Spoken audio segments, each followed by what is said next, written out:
Chapter 11, here we are. And now there was only a half mile to go. Mr. Murdoch had said that this house was only a half mile from Elizabethtown, but how in the world could she ever walk on legs that were shaking like saplings in a windstorm? And how could she ever find her way in the great loneliness of the night? She could hardly see the road at all. It was only the rough hoof marks of horses that had passed that helped her feet find the way. She stumbled along, choking down the fear that made a lump in her chest. I fought a pig, she kept telling herself, so I can do this too. On either side of the road, the trees stood black against the dark sky. It seemed to her that their branches were arms, moving, groaning, bending low to grab her. She tried to remember the friendly look of the trees in the late afternoon light, but these were more frightening. Each hair seemed to stand up straight on her head, and she put on her cap to hold them down. They're only the trees, and they can't hurt me, she said over and over again. And that moaning sound, it's only the wind. With sharp lashes, it whipped angrily around her cold, wet legs. Ellen was all alone, but she was filled with a stubborn will.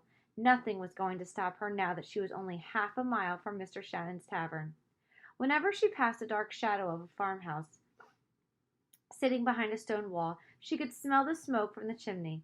There must be people inside, people eating bowls of piping hot stew, sitting beside a crackling fire. Perhaps children were pulling on nightshirts that had been warmed by the fire.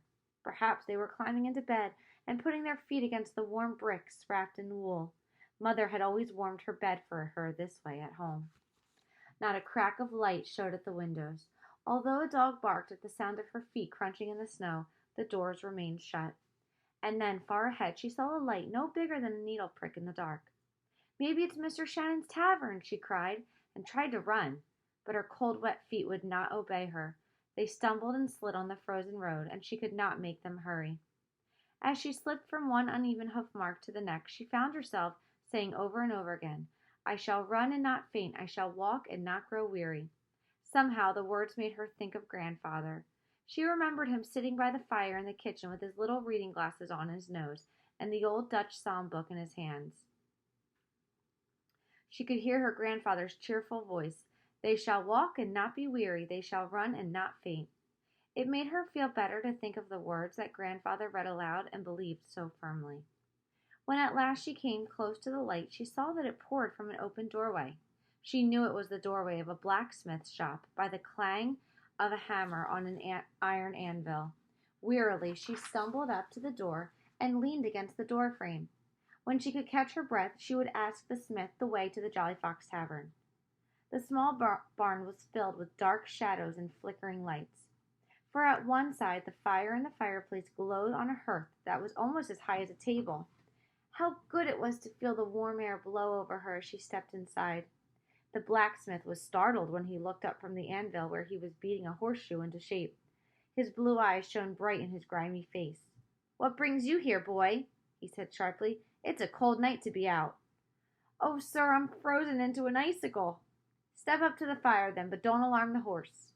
Ellen ran up to the fireplace just as the smith raised a dirty hand and pulled the rope of a huge leather bellows. A burst of air from its small mouth sent a swirl of sparks flying up among the shadows and made the fire flare up in a bright flame. The whole soot-covered room was filled with light. From the rafters overhead hung old iron tools and worn-out bits of harness and broken yokes for oxen.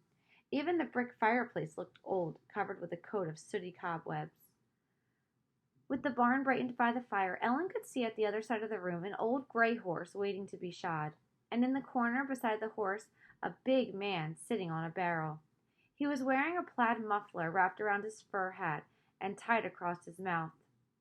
He saluted her with one mittened hand and held the reins of the horse in the other. He said nothing, but she could feel his sharp eyes look at her closely. Maybe he's the courier, she said to herself. But no, not with that old horse.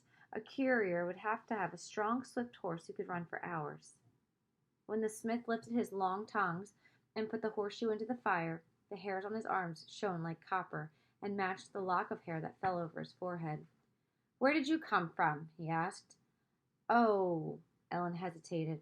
She was so cold and miserable she could not think of an answer. Never saw you before. Where are you from? From...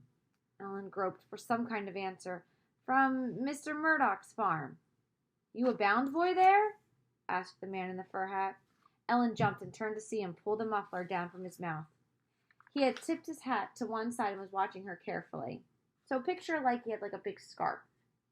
Like it's like a thing that goes on your neck. Okay, so all she really saw were his eyes. He pulled that down. The blacksmith grunted. I'll wager that wife of his would send a boy out on a night like this. She's a strange woman, Mr. Murdoch. He began beating the curved piece of red-hot iron with his hammer. Will you tell me the way? Ellen began. Suddenly the horse stamped his feet on the wooden floor, and the big man jumped up and patted his nose and rubbed his ears to quiet him. He was the tallest man Ellen had ever seen. As she waited for the man to quiet his horse, she took off her mittens, leaned forward, and held out her cold hand to the fire. She quickly clutched her jacket when she felt the loaf of bread start to slip down. What's that under your coat? The big man spoke up quickly. It's nothing, said Ellen. Must be a sack of gold, he said. Do you think it's a sack of gold, Smithy? Ellen looked to see if he were serious, but she could not tell. No, said the smith, but I'll wager it's a bag of good English coins. Perhaps he's a paymaster for the redcoats, said the big man. Or a runaway thief. Ellen thought they must be teasing her. She looked from one face to the other. The smith was serious. The other man's eyes were laughing. She hugged the bread close to her chest. It seemed to her the tall man's eyes looked right past the brass buttons of her coat. She was sure he could see the loaf of bread underneath, but she was not going to show it to him.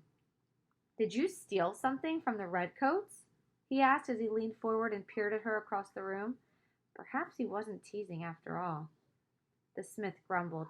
Lots of stealing around here. Horses, saddles, blankets. You can't trust anyone these days. Not since the British came. Now bring up the horse, he said to the man with the muffler. Ellen backed into the corner on the far side of the fireplace while the old horse was led to the blacksmith's side and tied to the wall. My horse is too old for any redcoat to steal, said the owner. He patted the horse's nose while the smith lifted a hind leg and steadied it on the leather apron that covered his knees. With a sharp knife, he began to slice off small bits of the hoof before he attached the iron shoe. Now, said the man in the muffler, what's under your jacket, boy? Nothing, cried Ellen. Nothing at all. It must be right valuable, said the man, from the way you're hiding it. It's nothing but a loaf of bread, Ellen called over her shoulder, and she dodged around him and darted to the door. She almost choked over the words. She was so tired and upset. Maybe they were only teasing her, but she wasn't sure. She did not know who this tall man was or why he was so curious about what was under her jacket, but she had had enough trouble for today. She did not need any more. All right, that's the end of chapter 11, so we'll read the rest tomorrow.